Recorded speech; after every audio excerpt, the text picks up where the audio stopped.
When I was a kid, I wanted to be a writer, so I showed someone my first poem, Salvation, and someone told me, "You cannot do this. The moment scenes for the next half of your life have already been laid out in concrete stones, and every misstep is a quicksand whirlpool which will drag you below the depths of the uncertain, the unknown." And for a while, I believed them. So I stopped caring, I stopped looking at it over again, and as I grew older, the numbers increased and their voices grew louder. Every day contempt ringed and spewed from their presence as they would advise me, "You cannot do this, you cannot make this happen." And for 17 years, I believed them.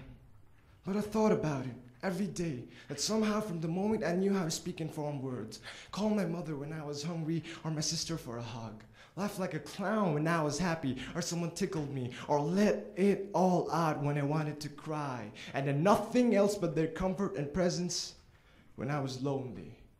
I was just a kid who wanted to write. I wanted to write so that no one could ever read them. A geek, a nerd with over 100 other titles who lived his life in stories and verses as dark as the shadows towering above me. And they told me, "Stop, pack it up, rack all your efforts on the shelf some 100 years old, which turns everything to dust and stone." And I'm not the only one who's saying this, or the only one who got told. I spent ages in dark corners and holes worrying what my father would think of me when I was 14 years old. When I would grow old and in front of his great legacy of bricks and gold, all I'd have were a few pages and papers worth of words.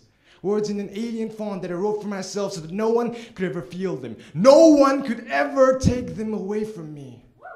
And now I'm 18, but I still feel that I can never match up to the legacy of my family tree. But hey, I don't want to. I'd rather be a wild bush than a bonsai tree. So if someone tells you you're not good enough, to give up even before you've already started, stop. Punch him on the face with the verbal arsenal of words and sentences, as long as trains in every collision hurts the conscience, the brain, until they finally turn sane. So no matter how much someone tells you to run at the first sight of fear, pulling the tail, next stage is just a few years ahead. So pull the gun, prepare the trigger, reach the cliff, its very end, take a moment and breathe and just walk. Walk until you reach the step where you find your words once again. A few more steps until you hear your voice once again. And whisper, louder than any of their shouts could ever claim to be, "I can do this!" Because I will, and so can you. Thank you.